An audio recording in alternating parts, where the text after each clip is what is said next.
Array दी हुई है nums और ए और बी जिसको हम कहेंगे, और हमें मिनिमम नंबर ऑफ़ डिलीशंस बताने हैं एरे ए में से, जो कि हमें करना है ताकि स्मॉलेस्ट एलिमेंट जो होगा ए का वो सारे डिवाइड करे बी के एलिमेंट्स।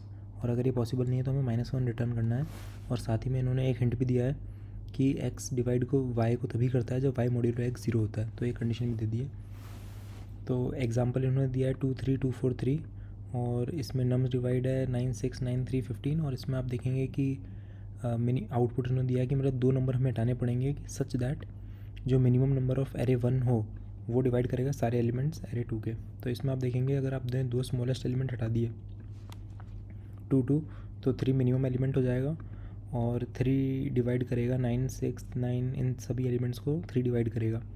और अगर हमने एक भी एलिमेंट नहीं हटाया तो 2 स्मॉलेस्ट होगा जो कि 2 डिवाइड नहीं करता सबको। सिमिलरली अगर एक ही एलिमेंट हटाया तब भी स्मॉलेस्ट 2 होगा, तो ये हमें दिख रहा है इसमें कि 2 होगा। इसमें आप देखेंगे आप कितने भी नंबर्स हटाएं 4 3, अगर हमने इनका मिनिमम एलिमेंट है 3 इन सबको डिवाइड नहीं करता, 4 भी डिवाइड नहीं करता, 6 भी डिवाइड नहीं करता, तो इसके आंसर हो जाएगा -1। तो इस कंडीशन का भी ध्यान रखना है। इसको सॉल्व करने के लिए सबसे इम्पॉर्टेंट पहली ऑब्जर्वेशन तो ये है कि हमें इस वाली एरे को सॉर्ट करना पड़ेगा, और हमें देखना पड़ेगा कि स्मॉलेस्ट एरे हर बार स्मॉलेस्ट नंबर कौन सा होगा। तो लेट्स से हमने इसको सॉर्ट किया और 2 2 3 4 3 3 3 4 हमारी एरे आ गई, तो स्मॉलेस्ट एलिमेंट 2 है। तो अगर हम कोई भी एलिमेंट हटाते हैं इस टाइम पर तो हमें 2 हटाना पड़ेगा ताकि हम दूसरे एलिमेंट्स को चेक कर सकें। तो हर बार मिनिमम एलिमेंट को हम हटाते जाएंगे और चेक करेंगे कि जो मिनिमम एलिमेंट हमारा बचा हुआ है वो सबको, वो एरे 2 की जो एरे 2 हमें दी हुई है उसको डिवाइड करता ही नहीं करता सारे एलिमेंट्स को। तो हमारा सबसे बेसिक सोल्यूशन तो यही हो जाएगा कि सबसे पहले हम सॉर्ट करेंगे नम्स एरे को, और हम 0 से लेकर n-1 तक सभी नंबर्स को चेक करेंगे कि अगर ऐसा नंबर एग्जिस्ट करता है जो कि डिवाइड करता है ऑल नंबर्स ऑफ एरे 2, तो हम उसको रिटर्न कर देंगे, और उतने उससे पहले के जितने एलिमेंट्स होंगे हम हटाने पड़ेंगे। तो ये एक बेसिक सोल्यूशन है। इसकी कॉम्प्लेक्सिटी ऑफ n×m होगी, और स्पेस हम कुछ एडिशनल स्टोर नहीं करेंगे तो O1 में हो जाएगा ये। अब n और m हमें इन्होंने दिया 10⁵, तो ये 10⁻10 हो जाएगा। और आप जानते हैं 10⁸ से ज़्यादा का लूप नहीं चलता लीड कोड कॉन्टेस्ट में, तो ये डेफिनेटली टाइम आउट होगा आपका, किसी ना किसी टेस्ट केस पे टाइम आउट देगा। तो इसलिए थोड़ा और ऑप्टिमल आपको सोल्यूशन सोचना पड़ेगा। इसके लिए हम ये करेंगे कि अब हम ये देख रहे हैं कि O(n) तो हमने पहले लूप के लिए लिखा कि हम सारे एलिमेंट को चेक कर रहे हैं एरे 1 के कि वो डिवाइड करते नहीं करते, और दूसरा m लूप है वो हमारा इस एरे के ऊपर चल रहा है। तो अगर हम कोई ऐसा नंबर इनमें से हम किसी भी एक चीज़ को फास्ट कर सके तो हमारा सोल्यूशन ऑप्टिमल हो जाएगा। तो एक ऑब्जर्वेशन इसमें ये आती है कि हम अगर ऐसा नंबर निकाल सके जो इन सभी नंबरों को डिवाइड करता है, एरे 2 की नंबर को सबको डिवाइड करता है, और वो उस नंबर की डिविजिबिलिटी हम चेक कर लें इंस्टेड ऑफ कंप्लीट एरे, तो एक ज़्यादा बेटर सोल्यूशन हमारे पास आएगा। तो इसके लिए हम कहेंगे कि हमें एक ऐसा तरीका चाहिए कि nums I divide all numbers in nums divide, इसका तरीका हमें फास्ट करने का तरीका चाहिए।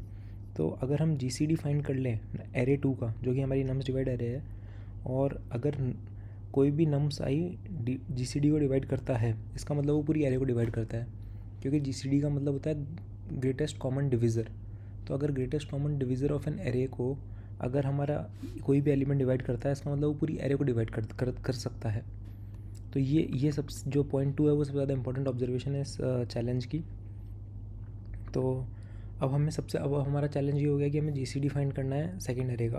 तो इसके लिए हम एक स्टैंडर्ड यूटिलिटी का, तो सबसे पहले तो हम ऐसा करते हैं कि हम GCD फाइंड करेंगे, तो इसमें हम आई को हमने पहले इनिशियलाइज़ कर दिया GCD को पहले एलिमेंट की वैल्यू से, फिर हम 1 से लेके m-1 तक आइट्रेट करेंगे और GCD को अपडेट करते रहेंगे, GCD नम्स डिवाइड आई।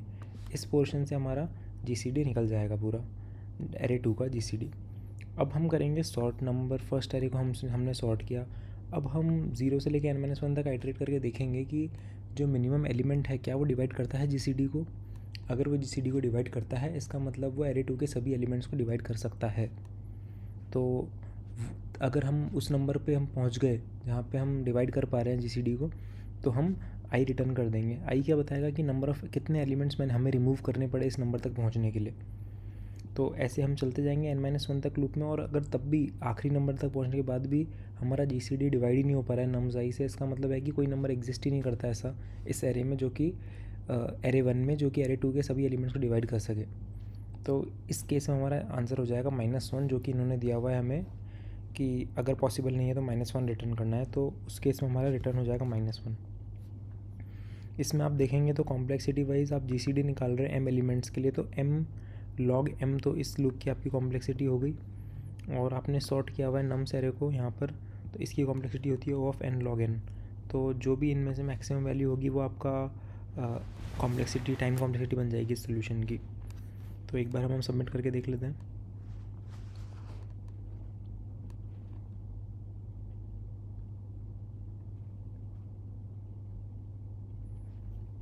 अगर आपको इसमें कुछ भी यूज़फुल लगा हो तो सब्सक्राइब ज़रूर कीजिएगा।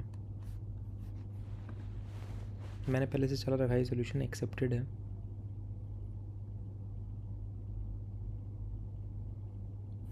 तो हम देख सकते हैं कि ये सोल्यूशन सबमिट हो गया है और ये सही काम कर रहा है। अगर आपको इसमें कुछ भी यूज़फुल लगा हो तो सब्सक्राइब ज़रूर कीजिएगा। Thank you.